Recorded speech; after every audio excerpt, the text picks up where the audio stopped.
And so next up, we have Scott, the AR back on this side of the Atlantic, so MIT Media Lab. So Scott, when you're ready, take it away. Yeah, so hi, I'm just presenting WearScript, which is an open source project. Brandon and I are grad students, so this has a little bit of a different flavor, a different audience that we're targeting, but some similar design principles in some ways.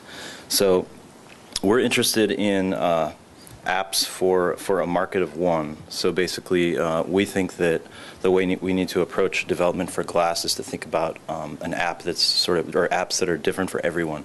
So apps that only one person would really want, and we want to enable people to make their own. So one analogy is that everyone's homes are arranged slightly differently, and you don't need to sort of call in a professional to arrange your furniture, although some people might do that. So this is, you would think about this as kind of the long tail of app distribution. So in this kind of picture, you have these apps that are used by almost everyone, then professional apps, and then we've got sort of what we've done with WearScript, which is kind of hack together things which involve multiple devices and hardware that we've experimented with. So. So we asked the question, how can we accommodate this long tail? And our answer is to develop a platform that's easy to use, that accommodates sharing, and that is open. So WearScript is a playful space. So I'm borrowing a principle from the lifelong kindergarten group at the Media Lab, which is that a playful space should have a low floor, a high ceiling, and wide walls. So in other words, a low barrier of entry, a lot you can do between the walls, and a lot of power that you can access. So for simplicity, and like I said, this is one place where we overlap with a couple of the other SDKs. We use JavaScript. It's an accessible language with a broad user base. We support a rapid iterative development, so you develop with WearScript in a web-based IDE that you can use to evaluate the code instantly.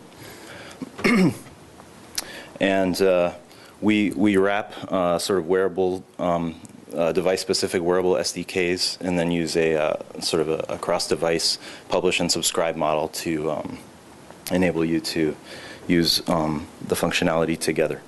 So first, diving into the simplicity part, a Hello World app looks like this. It shows a GDK card with large and small text, and that's the whole app. So you go on the web page, you run a one-line installer, and then you press Command Enter, and then it runs. And if you change text and press Command Enter again, it changes. A slightly more complicated example, not substantially, is to use the orientation sensor to change the color of the screen. So you can see that you just use this sensor on call, give it a callback, and just use HTML5 canvas commands to change the color of the screen. So this is the one-line installer, as I said. So you just plug in your glass, make sure it's in debug mode, run the one-line installer, and you'll be connected, and you can run the Hello World app.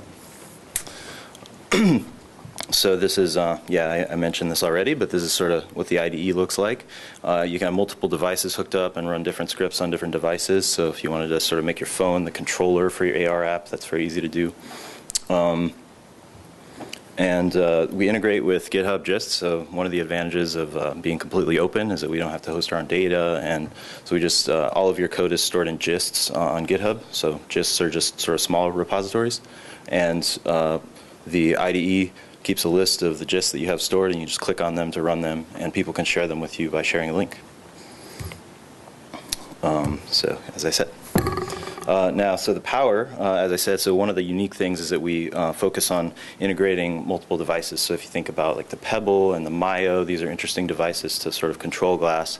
And you could think about using them in AR applications as well as input devices. So one is the Mayo, as I said. So see if my example code for the Mayo and the Pebble will be come in a moment. And also Bluetooth beacons. And experimentally, the Empatica sensor, if any of you are familiar with that. So in an example, to use the Mayo gestures, gesture callback on Mayo, and then say the name of the gesture, and that's it. It connects, it calls the training activity, and then you have an application that says the name of the gesture out loud, and then that's it. So that's the whole app. So now, how do you integrate that with other devices? So we just use this publish and subscribe model. So for instance, your phone might subscribe to images from glass, and then maybe you could do your augmented reality on your phone if you wanted to.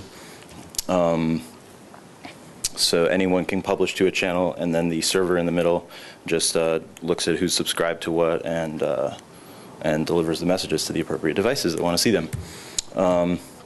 So here's an example of how you would control glass with a pebble. So this is sort of the 4 main gestures on glass: swipe left, swipe right, swipe down, tap, and that's the whole program. So ws.control actually runs on your phone and hijacks the connection that my glass creates. And that's all that. So I'm going to just show you like sort of all our features really quickly, and then show a few videos, and that'll be it. So we have we do support GDK cards and live cards, voice recognition, eye gestures, and then we access, of course, all the sensors, Wi-Fi, text to speech, QR reader, and these are some of the devices we support. And just want to show you a few quick examples. So this is going to show. Whoops. Might play it. Oh, the audio's not playing. Oh, there, maybe. When the user taps glass, a picture is taken and AR tags are detected. The detected tag IDs are rendered in an overlay the size of the original picture. The overlay can be modified directly in JavaScript, opening up a wide range of augmented reality applications on glass. Subsequent pictures are aligned to the original using image registration. We can then warp the overlay to a picture from the user's current viewpoint, and then, using our prism to camera calibration, which we've described in previous videos, warp the overlay to align with the user's view. This whole process is now run locally on glass, and the latency has been reduced to about a second. All right, so that's an augmented reality example. So we just access Picarus is a cloud-based image processing platform, and we ported some of it to glass, and then that's we can do some AR tag recognition. So obviously not as full-featured as some of the other SDKs up here, but a very low barrier of entry to just get started with this stuff. Here's another example. So this is using some of the input devices. To test this out, I'll play an overly complicated game of Tetris using each input method only once. The latency is about 1/4 of a second, which is more than adequate. As the input devices emulate the glass touch events, none of the Tetris code had to be modified for this demo.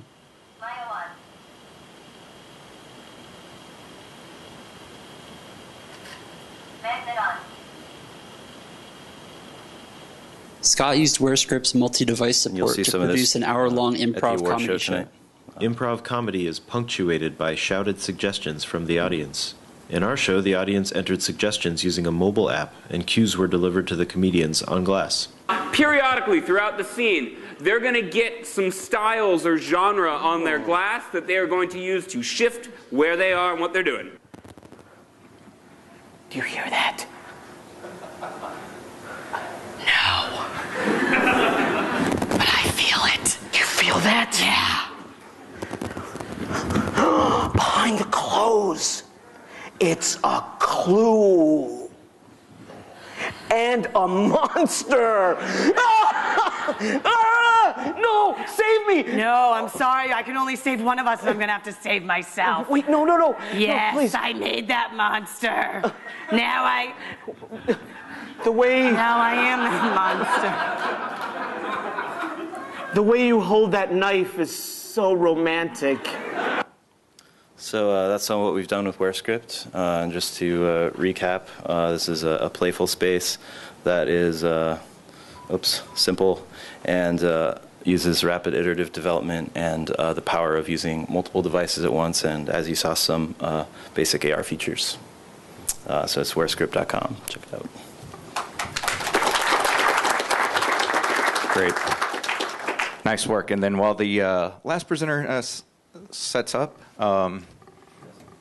if you we have time for about maybe 1 or 2 questions. Okay, so hey, that makes time move even faster. All right. Thanks a lot, Scott.